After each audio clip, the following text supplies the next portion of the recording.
Pozitivna Slovenija hiti z nezmanjšano hitrostjo, kakih 200 km/h, novim odkritjem naproti.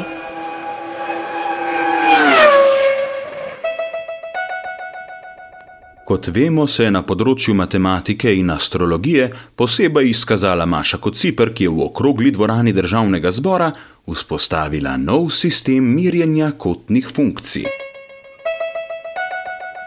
Na področju etike in morale je Gašper na kvadrat vzpostavil Zokijevo lestvico poštenosti.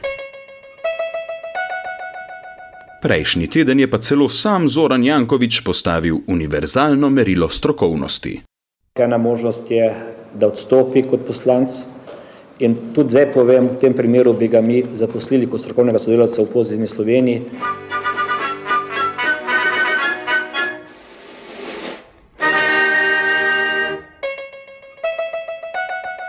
Če bo torej Borut Ambrožič, ki je dosegel naziv magistra s kopiranjem neke diplome, odstopil, ga bodo v Pozitivni Sloveniji zaposlili kot strokovnega sodelavca. Vprašanje, kakšno strokovnost zagotavlja prepisan magisterij, je seveda popolnoma odveč. Ja, pa vi poskusite doseči magisterij, ki pomeni 8. stopnjo izobrazbe s prepisovanjem diplomske naloge, ki zadošča za 7. stopnjo.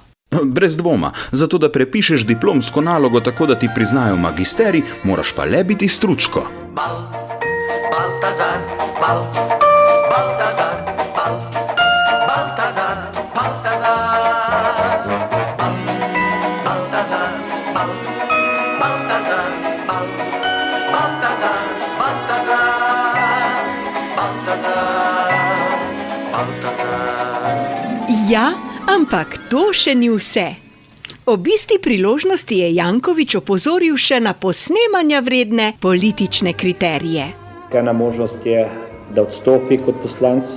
Svojo odločitvijo bo lahko postavil izjemno visoke politične kriterije, ki jih še noben ni v tem Državnem zboru. Skratka, ob neverjetnih dosežkih pozitivnega uma se mnogi sprašujejo, kaj vse še sledi. Mogoče reorganizacija zvest? Lahko pa tudi novo nebo in nova zemlja.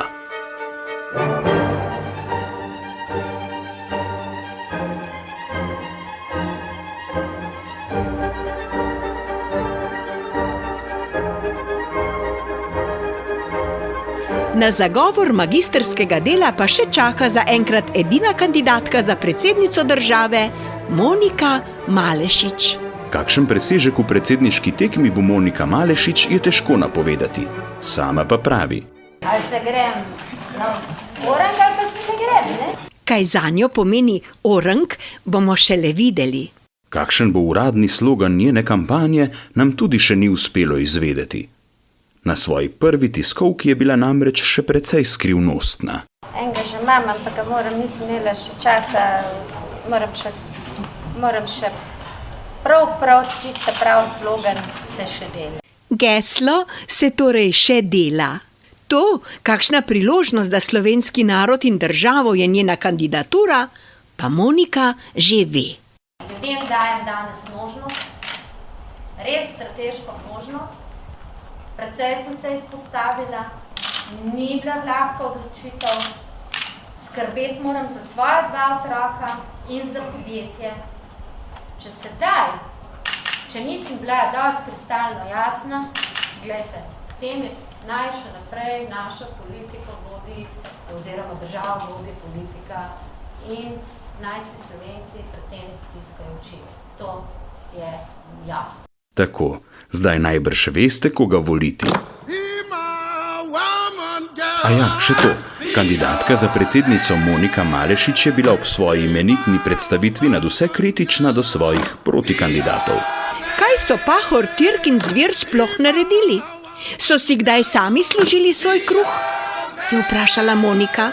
In glej ga zlomka, tako Pahor kot Tirk sta se zapodila po terenu in začela dokazovati, da bi si ga pravzaprav lahko zaslužila. Borut Pahor se je doslej najbolj izkazal v tekstilni branži in pri nizkih gradnjah. Danilo Tirk pa v belih rokavicah, črni metalurgiji in v show biznisu. Človek se vpraša, kaj med tem dela volilni štab Milana Zvira. Naj mu vendar kdo prišepne, da bi lahko kak dan delal na zavodu za zaposlovanje.